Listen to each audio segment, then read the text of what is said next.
Bonjour à tous et bienvenue dans ce nouveau podcast de Femme à part, podcast dans lequel aujourd'hui je vais vous parler un petit peu de ce qui va se passer pour la suite sur cette chaîne, des petits changements et j'aurai besoin de vous bien évidemment. Alors vous l'avez peut-être déjà constaté d'ailleurs que depuis le début du mois d'avril, il y a eu un petit peu moins de podcasts publiés sur cette chaîne.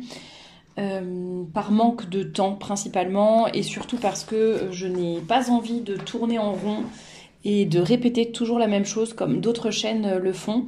J'estime que depuis 10 ans que j'ai commencé le blog, donc femmeapart.com, la chaîne YouTube, je ne sais plus quand est-ce que je l'ai démarré, mais probablement en 2018 je pense, 2018 ou 2019, donc ça fait quand même déjà un bout de temps qu'il y a un certain nombre de vidéos, de podcasts, d'entrevues, de témoignages, de chroniques de livres, etc., etc. Et ça fait beaucoup de contenu. Sur le blog, pendant très longtemps, il y a eu 2 articles par semaine. Depuis quelques temps, j'étais passée à 1 article par semaine. Mais c'est vrai que ça fait énormément de contenu gratuit à votre disposition sur toutes les plateformes, sans compter tout ce qui est publié sur les réseaux sociaux également. Et moi personnellement, j'ai l'impression d'avoir fait un petit peu le tour. D'ailleurs, c'est pour ça par exemple que ça faisait un petit moment qu'il n'y avait plus de chroniques d'actualité, parce que bon, je ne veux pas répéter la même chose toutes les semaines. C'est un petit peu, au bout d'un moment, c'est un petit peu toujours les mêmes actualités qui reviennent. Et donc j'avais un petit peu freiné là-dessus. Mais bien sûr, je continue, ne vous inquiétez pas, je continue cette chaîne YouTube, je continue le blog, je continue les newsletters, les publications sur Instagram, sur Facebook.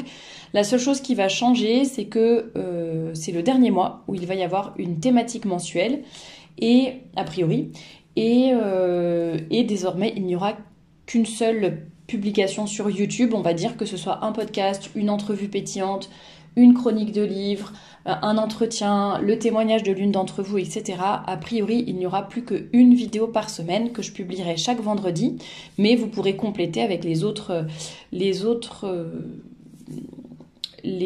publications qui sont faites sur les réseaux sociaux, via la newsletter, sur le blog, etc. pour compléter un petit peu ce que vous trouverez ici sur YouTube.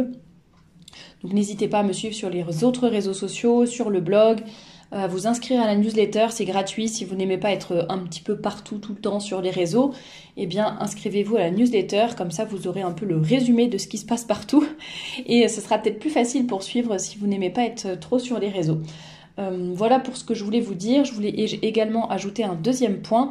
Si vous avez des suggestions de sujets à aborder dans les podcasts, si vous voulez participer en écrivant un article pour le blog, en enregistrant un podcast avec moi pour apporter votre témoignage par exemple, ou parce que vous êtes spécialiste de tel ou tel sujet qui pourrait intéresser les personnes qui nous suivent ici sur cette chaîne, n'hésitez pas à me contacter. Il y a mon mail qui est juste en barre d'infos, juste en dessous de ce podcast. Vous pouvez me contacter facilement et me proposer des entretiens, des entrevues, etc. Il y en a déjà qui se profilent à l'horizon pour le mois de mai. Donc n'hésitez pas à me contacter, me proposer des choses. Ça peut être des écrits pour le blog, ça peut être des témoignages par rapport à votre cheminement sur cette chaîne YouTube. Ça peut être également, je ne sais pas, présenter votre métier, si ça peut intéresser d'autres personnes. Enfin, n'hésitez pas à m'en faire part. Et comme ça permettra aussi de renouveler le contenu, de ne pas répéter la même chose, de ne pas vous ressortir uniquement des contenus des années précédentes, mais vraiment de vous proposer des nouveautés. Et puis les témoignages ou les entretiens, c'est toujours quelque chose de nouveau puisque chaque parcours est unique. Donc voilà pour cette petite introduction sur le rythme qui va légèrement ralentir, et pour ce mois d'avril. Donc ça fait à peu près 1 an et demi, un peu plus d'1 an et demi je pense, que nous fonctionnons par thématique mensuelle sur cette chaîne. On a parlé des vertus de la femme, on a parlé de l'apostolat, on a parlé du vêtement, de la beauté, du travail, de l'ascèse. J'en loupe encore beaucoup parce que pendant 1 an, plus d'1 an et demi, ça fait beaucoup de thématiques. Mais et pour terminer, pour celle du mois d'avril donc, que nous sommes en train de faire, il y aura, la thématique a donc été, parce que ce podcast je pense va être publié fin avril, mais il y aura eu quelques podcasts avant, témoignages et articles sur le blog, et entrevues pétillantes notamment, et donc cette thématique est celle de la féminité. Alors vraiment au sens très très large, mais qu'est-ce que la féminité, si on peut dire? Et donc il y a eu déjà 4 articles publiés sur le blog à ce sujet. Il y en aura un 5e bientôt. Dans chaque newsletter du mois d'avril, vous avez eu également pas mal de choses autour de la féminité. Il y a eu des témoignages sur Instagram, des citations à ce sujet aussi sur Instagram et sur Facebook. Et donc une entrevue pétillante, un témoignage, et aujourd'hui nous faisons donc l'unique podcast a priori de ce mois, enfin réel podcast je veux dire, du mois d'avril, sur la féminité. Et je sais que j'ai fait une vidéo qui s'appelait Qu'est-ce qu'une femme, enfin qui s'appelait plutôt What is a woman, parce que je reprenais le documentaire de Matt Walsh et je l'analysais. Et d'ailleurs c'est la vidéo qui a fait le plus de vues sur ma chaîne et qui à ce jour compte 24 000 vues. Et donc j'avais fait cette vidéo qui était plus une analyse, on va dire, de ce documentaire de Matt Walsh, et qui était vraiment passionnant. Et c'était hyper intéressant de voir comment il allait dans la rue poser la question à des gens, ou alors poser la question à des professionnels, des médecins, etc., en leur demandant qu'est-ce qu'une femme. Et c'était intéressant de voir les réponses qu'il avait à chaque fois, puisque ça devient presque tabou aujourd'hui de dire les choses telles qu'elles sont. On a tellement peur de vexer certaines personnes, mais juste en disant la vérité, enfin c'est même pas la vérité comme si d'une façon très pédante ou très hautaine, c'est pas ça, mais c'est juste, en fait, il s'agit d'une réalité, voilà, plus que d'une vérité, c'est en fait une réalité biologique, et les gens ont beaucoup de mal avec cela à notre époque, et on a tout de suite peur de tomber dans des clichés, etc. Et je pense qu'il y a beaucoup de personnes qui s'empêchent de dire les choses de façon très simple comme elles les pensent, parce que ça peut être mal vu à l'heure actuelle, parce qu'on peut être mis au banc de la société, considéré comme quelqu'un de très extrême lorsque l'on prend position sur ces questions de genre, entre guillemets, hein, comme si c'était une question, voilà, juste de dire ce qu'est une femme, comme si c'était une question qui pouvait porter à confusion, qui pouvait avoir plusieurs réponses possibles. Bon, alors au-delà de la réponse biologique, bien sûr, qui fait qu'on se distingue physiquement des hommes, et au-delà de la définition aussi par rapport aux hommes, j'ai décidé surtout d'axer aujourd'hui ce podcast sur la féminité, qu'est-ce que la femme, par rapport à qu'est-ce que la femme selon les enseignements de la Bible. Alors même si vous n'êtes pas croyant, je pense qu'il y a beaucoup de choses à prendre et à tirer de ce livre saint, et c'est surtout du bon sens en fait. Et ce sont des choses surtout universelles que l'on voit à toutes les époques. Et ce qui m'intéresse aussi, c'est de voir que la féminité, ce n'est pas une recette magique. C'est ce qu'on me demande parfois sur les réseaux sociaux ou par mail. Justement, qu'est-ce que la féminité? Comment être plus féminine? J'ai un petit peu du mal avec ma féminité, comment je peux reconnecter avec elle, etc. Est-ce que vous auriez un bouquin, un podcast à recommander à ce sujet? Et j'ai envie de dire qu'en fait, tout le contenu que vous trouverez sur Femme à part depuis mai 2016, que ce soit sur le blog, sur les réseaux sociaux, sur cette chaîne YouTube, je vais pas dire que tout ce contenu essaye de répondre à cette question, mais en tout cas, tout le contenu essaye d'explorer des pistes pour vous faire réfléchir et vous faire avancer. Et après, c'est à vous de faire votre propre cheminement. Je ne crois pas trop... Alors, bon, je vais finir ma phrase, mais j'expliciterai après. Je ne crois pas trop au fait qu'il y ait des recettes magiques, toutes faites, très carrées, une liste de points à suivre. Il y a des chaînes YouTube ou des influenceuses, entre guillemets, enfin au sens large, qui proposent toujours des recettes magiques en termes de féminité. Faites ceci, vous aurez cela. Voilà, un peu sur des choses très... un peu comme si c'était des recettes magiques, et un peu comme si, mettez tel déguisement, prenez tels accessoires, et en fait c'est bon, vous serez une femme. Pour moi, alors il y a une partie de ça, c'est-à-dire il y a en partie des choses assez objectives, extérieures, etc., que l'on peut cultiver, des caractéristiques, mais en fait ce ne sont pas des choses qui doivent vous enfermer, et surtout chaque femme est unique. Donc évidemment, il y a des réalités concrètes et biologiques, par exemple, qui font que vous êtes une femme.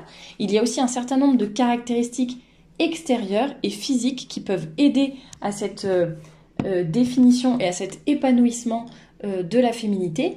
Mais comme vous dites, Je vais dire n'importe quoi, par exemple, une des caractéristiques de la féminité, les cheveux longs. De façon générale, voilà, c'est plutôt un attribut féminin. Si vous entretenez bien votre chevelure, etc., ça peut vraiment être un atout, ça peut être quelque chose qui va vous rendre plus féminine, plus séduisante, plus charmante, qui peut vous aider à vous reconnecter à votre féminité. Je dis par exemple, hein, un exemple parmi tant d'autres. Est-ce que ça veut dire que si vous avez les cheveux courts, vous n'êtes pas féminine? Il y a beaucoup de femmes qui sont, ou qui étaient, j'allais dire qui étaient parce que je pense à Audrey Hepburn par exemple, qui pouvaient être très féminine, rester très féminine malgré le fait que à certaines périodes de sa vie, elle a eu des cheveux courts. Donc ça veut dire que ça ne se réduit pas à cela. Et par exemple, la robe est l'un des attributs typiques de la féminité. On voit rarement encore, pour le moment, heureusement, des hommes qui portent des robes ou des jupes. Donc c'est vraiment l'un des attributs principaux de la féminité. Pour autant, est-ce que toutes les femmes qui portent des robes sont extrêmement féminines, sont extrêmement élégantes, sont extrêmement séduisantes? Eh ben non, pas forcément, parce que ça ne dépend pas que de cela. Et au contraire, certaines femmes qui portent des pantalons, on ne va pas leur dire « toi tu n'es pas une femme » ou « tu n'es pas valable en tant que femme ». Vous voyez ce que je veux dire? Parce qu'il y a certains discours qui deviennent un petit peu extrêmes, ou alors on prend mes propos, on les extrapole, etc. Mais non, ce sont juste des pistes en fait de réflexion. Alors ça ne veut pas dire que je reviens sur tout ce que je vous ai dit sur le pantalon, etc. Je considère toujours que de façon générale, une robe est évidemment plus féminine, plus élégante et plus décente qu'un pantalon, et que c'est ça qui va beaucoup plus vous aider à vous reconnecter à votre féminité. Mais ce que je veux dire, c'est qu'il ne faut pas prendre toutes ces choses-là, tous ces éléments, il ne faut pas les prendre un par un, les séparer des autres, penser que c'est une recette magique, vouloir les imposer aux autres aussi. Moi j'ai toujours dit, je vous présente ici pas mal de pistes de réflexion, à vous en fait de les lire, de les écouter, de les faire vôtres, de commencer à les appliquer, de les mettre à votre sauce, etc. Après ça n'est pas un discours libéral pour autant, je pense qu'il y a quand même évidemment un certain nombre alors j'aime pas trop le mot règle, mais plus pour moi un certain nombre de caractéristiques inhérentes. Par exemple, vous voyez, pour moi on ne peut pas nier le fait que la féminité est reliée à la maternité, parce que c'est quelque chose de physique aussi, c'est biologique, c'est dans notre corps. C'est une femme qui est bien réglée justement, tous les mois son corps lui rappelle qu'il se prépare pour accueillir une petite vie potentielle. Donc, qu'on le veuille ou non, en fait, on est relié à cette maternité. Après, la façon dont cette maternité va se manifester, se développer et rayonner dans notre vie, mais alors ça, pour le coup, il y en a vraiment des millions. Ça peut être la maternité physique, la maternité spirituelle. Vraiment, ça peut se développer, vous voyez, sous plein de manières différentes. C'est ça que j'essaye peut-être de vous faire comprendre aujourd'hui. C'est que la féminité, effectivement, ça va être quand même un certain nombre de caractéristiques, de réalités biologiques ou spirituelles ou autres, qui sont là, qui existent, un tronc commun, on va dire, mais après, chacune va le développer, le mettre en pratique, le faire s'épanouir dans sa vie d'une façon spéciale. C'est vraiment, ça dépend de notre mission de vie. Ça, c'est beaucoup dans ce que je vous ai dit aussi sur les tempéraments, les caractères, la mission de vie. C'est vraiment, chacune est unique et va avoir forcément une féminité qui va s'épanouir de façon unique et qui va rayonner de façon unique, mais il faut que ce soit authentique, et pour que ce soit authentique, il faut que ça soit basé sur un socle solide et sur une base qui est peut-être commune à tout le monde, même si après elle va s'épanouir de façon différente. J'espère que je m'exprime bien. N'hésitez pas à me dire en commentaire si vous êtes d'accord avec ce discours, ce que vous en pensez par rapport à la féminité. C'est un peu comme pour les règles d'élégance ou de colorimétrie. On en reparlera bientôt avec Bénédicte Delvolvé, parce que je vais avoir la chance d'enregistrer un deuxième podcast avec elle très bientôt, donc qui sera certainement publié bientôt sur cette chaîne. Et vous voyez, par rapport à la colorimétrie, pour moi ça ne sert à rien de tout rejeter complètement, mais ça n'est pas non plus forcément utile de dire alors chacune a sa saison, chacune a les couleurs pile poil qu'elle peut porter, et si elle ne les porte pas, oulala, elle va forcément être sombre, ne pas rayonner, ça n'ira pas, on sentira un décalage, etc. Non, c'est un outil qui va être à notre service, c'est une base qui est là, et après à nous de la faire nôtre, à nous de la transformer un petit peu à notre sauce, entre guillemets. Pareil pour les règles d'élégance ou d'élégance vestimentaire, il y a un certain nombre de règles objectives, enfin voilà, il n'y a pas de souci, de critères, etc. Bon, même si parfois certaines personnes en font un petit peu trop et vont sortir de leur chapeau des règles, on se demande d'où elles sortent justement, mais voilà, il y a un certain nombre de règles de bon sens. Je vous invite pour cela, si ça vous intéresse, à suivre le compte de Bérangère de Montbois, que ce soit son compte personnel ou le compte de l'Académie des Bienséances aussi, qui parle beaucoup de ce sujet-là avec beaucoup comment dire, de modération, d'équilibre, etc. Vraiment, voilà. Et sur ces règles de l'élégance, par exemple, il y a effectivement un certain nombre de règles, de critères objectifs, etc. Après, à nous de jouer avec, de les faire nôtres, de les adapter par rapport à notre mode de vie, à ce que l'on fait, etc., à notre quotidien, et selon les endroits où l'on se trouve, selon, je sais pas, si on est en ville, à la campagne, si on travaille, si on est mère au foyer, si ceci, si cela, vous voyez, et de les faire nôtres ensuite. Mais ça permet d'avoir un socle commun, ça permet d'avoir un guide, ça permet d'avoir un chemin, et pour moi, c'est un peu la même chose pour la féminité, c'est vraiment ça. C'est pas une recette magique, c'est pas non plus « oh, chacune fait ce qu'elle veut, il y a rien, oulala, vraiment, on peut être un homme et être une femme finalement ». Enfin, vous voyez, on aboutit à ce genre de discours très libéraux que l'on a à l'heure actuelle et qui sont très très très détachés de la réalité tout simplement et de la vérité. Donc ne tombons pas dans ces deux extrêmes et essayons, j'allais dire, de trouver notre propre recette finalement, et de se baser sur tout ce que vous allez voir, entendre, lire, etc. Et ensuite le transformer, le faire mûrir en vous et trouver un peu votre propre définition de la féminité, entre guillemets, ou en tout cas votre propre façon de vivre votre féminité au quotidien. Donc encore une fois, ne soyons ni libéraux, ne soyons pas non plus trop sévères, trop caricaturaux, et essayons de trouver un juste milieu qui va se baser sur la réalité, mais qui va aussi prendre en compte toutes vos caractéristiques propres. Et donc, pour en revenir un petit peu à ce que je voulais vous dire aujourd'hui, hein, vous l'avez compris, je ne vais pas vous donner de recettes toutes faites. Et je vous encourage à lire, relire tout ce que vous trouverez sur le blog pour essayer justement ou sur cette chaîne YouTube, pour essayer de vous faire votre propre avis et voir ce qui convient à vous, à votre vie, par rapport à votre tempérament, à votre mission de vie, à votre vocation de femme. Et vous verrez toutes les portes que cela va vous ouvrir parce que vous serez alignés aussi. Vous serez vraiment aligné entre ce que vous êtes à l'intérieur, ce que vous projetez à l'extérieur. Vous serez aligné par rapport à votre mode de vie, à votre mission de vie, par rapport à là où vous habitez, etc., à votre style, à votre personnalité, à plein de choses. Et quand tout est aligné, en fait, ça roule tout seul. On y va et on a trouvé sa propre définition de la féminité. Alors, je vais quand même vous redonner quelques indications. Alors, il y a tellement de choses qu'on pourrait dire, hein, parce que la féminité, c'est à la fois des choses intérieures, des choses extérieures, des choses spirituelles, des choses physiques, certaines vertus, enfin toutes les vertus en soi, mais bon, vous voyez ce que je veux dire, donc il y aurait tellement de choses à dire, donc c'est absolument pas exhaustif, mais pour ce podcast, je m'appuie sur un livre que j'avais présenté sur le blog d'une américaine, je crois, qui s'appelle Laurie Alexander, et qui a publié une espèce de petite... ce qu'elle appelle un study guide, donc un guide d'études sur la féminité selon la Bible.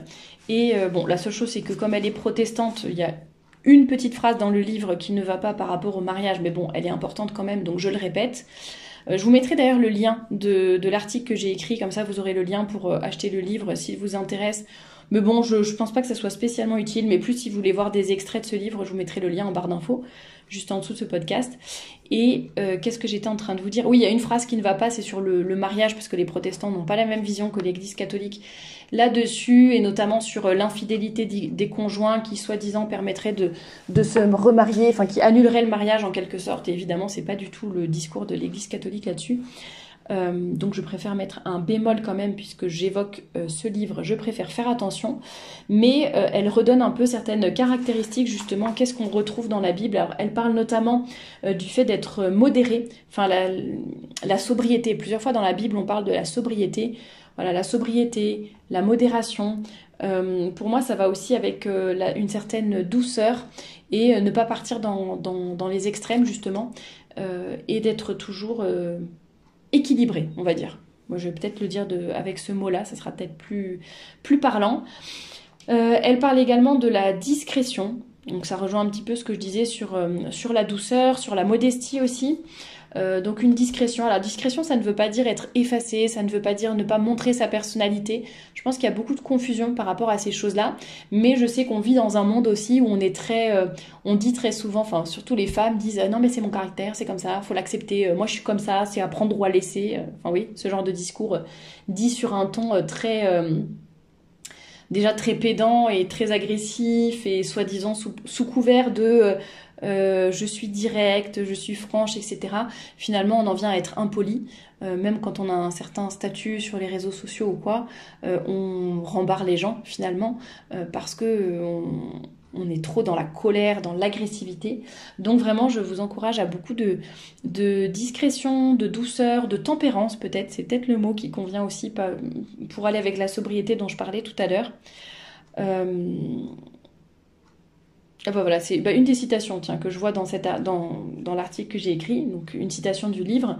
Les jeunes femmes doivent être discrètes, on leur demande aussi d'être tempérantes. Pourquoi est-ce l'une des premières qualités que Dieu leur demande de poursuivre? Car sans de la discipline et un esprit saint, il leur serait impossible de suivre les autres commandements de Dieu. Ensuite, elle parle de la chasteté, qui est aussi donc j'en ai déjà parlé beaucoup sur le blog. La chasteté, la virginité, etc. Ce sont des termes assez tabous. La pureté aussi.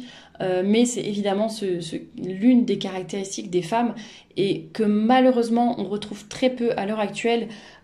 Tous les exemples de femmes qu'on a sous les yeux, de par leur comportement, leur tenue vestimentaire, etc., sont beaucoup plus dans l'extériorisation et beaucoup plus dans la provocation, j'allais dire même physique. C'est-à-dire on est toujours dans la sensualité, dans le dénuement.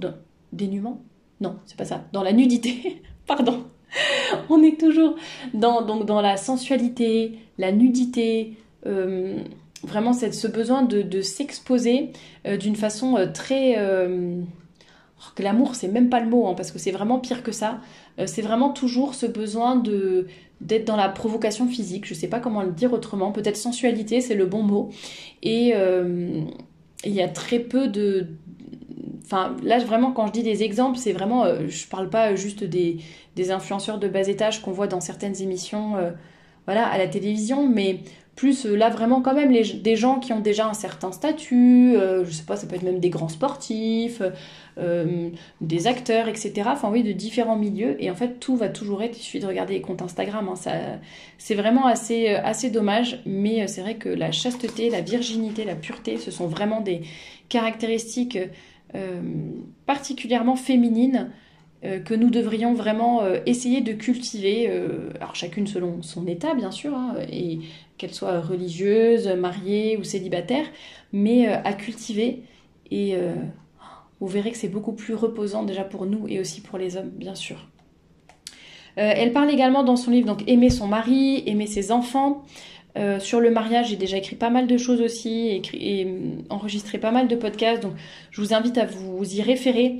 Mais c'est vrai que notamment j'avais écrit un article qui avait eu beaucoup de succès qui s'appelait 20 façons d'honorer son mari, de respecter et d'honorer son mari, je crois, pour le titre exact. Et ce sont des petites choses parfois auxquelles on ne pense pas, et de façon générale respecter et admirer et honorer les hommes qui nous entourent, même si c'est pas nos maris, hein, si par exemple vous êtes célibataire, eh bien essayons toutes de comprendre et de respecter les hommes et de voir tout ce qu'ils font pour nous et pour ce monde. C'est pas très à la mode, hein, on préfère on préfère les diminuer, les prendre de haut, leur dire qu'ils ne font rien, les culpabiliser, etc.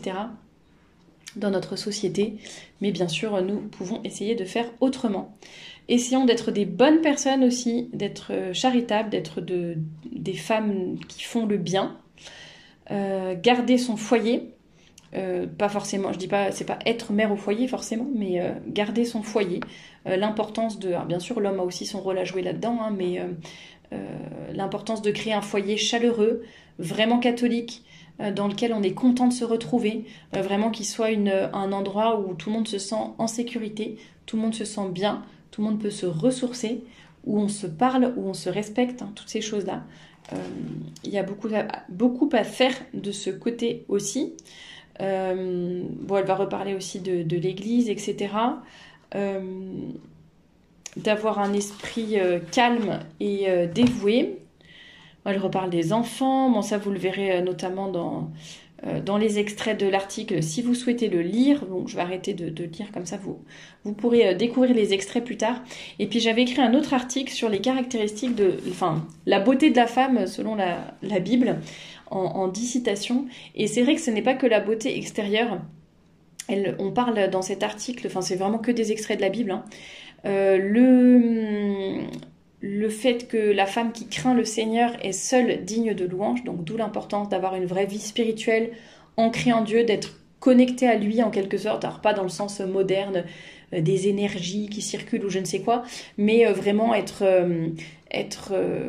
avoir une vie spirituelle féconde et être vraiment en contact avec le bon Dieu tous les jours. C'est pas juste tiens, je fais ma prière du matin, j'oublie le bon Dieu toute la journée, je fais ma prière du soir, allez c'est bon, c'est parti pour la journée est terminée. Non, c'est vraiment essayer de cultiver cette spiritualité et ce lien à Dieu toute la journée dans tout ce que nous faisons. Ça ne veut pas dire être en prière en permanence, mais ne serait-ce que offrir ce que nous faisons, offrir notre travail, se confier au bon Dieu, lui demander des conseils, etc. Qu'est-ce que j'avais noté d'autre ? Justement, que la femme ancrée en Dieu, Dieu est notre refuge, notre force, ça c'est dans les psaumes 46.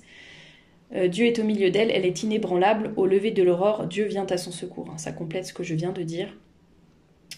Voilà, ayez la pureté incorruptible, d'un esprit doux et paisible qui est d'un grand prix devant Dieu. La femme ne va pas sans l'homme ne va pas sans la femme, hein, sur la complémentarité entre l'homme et la femme, plutôt que les disputes, les conflits et toujours chercher ce que l'autre fait de mal. On essaye de se comprendre, de se parler, de communiquer, de se compléter pour s'élever mutuellement et élever les autres vers le ciel, tout simplement. Qu'avais-je noté ? Les femmes qui se parlent des bonnes œuvres, voilà, faire des bonnes œuvres. J'avais noté aussi quelque chose sur la transmission, mais c'était peut-être dans le livre de Laurie Alexander. Je pense que oui, vous le retrouverez si vous le lisez. Mais sur la transmission... Ah non, c'est dans c'est dans celui-ci. C'est dans la deuxième épître à Tite. Que les femmes âgées doivent donner de bonnes instructions dans le but d'apprendre aux jeunes femmes à aimer leur mari et leurs enfants. C'est vraiment... là, c'est juste réduit à ça dans ce passage, mais c'est vrai que la transmission est très importante aussi, hein. Qu'est-ce qu'on peut transmettre à nos enfants, à ceux qui nous écoutent, à ceux qui nous suivent, etc. Il y a de plus en plus de personnes qui ont des comptes sur les réseaux sociaux, qui deviennent influenceuses, etc. Essayons de réfléchir aux messages que nous voulons faire passer et à ce que nous voulons montrer aux autres, leur transmettre et en quoi ça va les élever. Voilà. Bon, après, évidemment, il y a la citation du livre des Proverbes que probablement vous connaissez bien. Qu'est-ce qu'une femme de valeur ? Donc, c'est une femme qui travaille, son mari a confiance en elle, elle fait du bien tous les jours de sa vie, elle se lève tôt, elle s'occupe de sa maison, elle ouvre la bouche avec sagesse et un enseignement plein de bonté est sur sa langue. Voilà, elle ne mange pas du pain de la paresse. La grâce est trompeuse et la beauté est illusoire. C'est de la femme qui craint l'Éternel qu'on chantera les louanges. Donnez-lui du fruit de son travail et qu'aux portes de la ville, ses œuvres fassent son éloge. Voilà ce que je peux vous souhaiter. Vous voyez, je ne vous ai pas vraiment donné de recette magique toute faite pratique. Les points à mettre en œuvre pour être une femme féminine, une femme parfaite, n'est-ce pas ? Une femme qui coche toutes les cases. Ça n'est pas ça. À vous de trouver un petit peu, de creuser tous ces sujets, d'y réfléchir et de voir comment votre féminité peut mieux rayonner au quotidien. Ça passe aussi, évidemment, je l'ai dit tout à l'heure, par l'extérieur, par les vêtements notamment, mais aussi par notre démarche, notre posture, notre douceur, notre façon de parler. Il y a énormément de choses qui rentrent en compte. Voilà ce que je voulais vous dire pour aujourd'hui, pour ce podcast sur la féminité. J'espère que cette nouvelle organisation, entre guillemets, vous plaira. N'hésitez pas en commentaire ou par mail ou sur les réseaux sociaux, mais bon, c'est peut-être plus facile par mail notamment ou en commentaire sous cette vidéo, à me suggérer des thématiques, que ce soit des thématiques pour des podcasts, pour des entretiens, pour des entrevues pétillantes. N'hésitez pas. c'est vous aussi qui participez à cette chaîne et qui la faites vivre. Merci en tout cas pour votre soutien que vous m'adressez depuis de nombreuses années. Et je vous dis à très bientôt pour un nouveau podcast.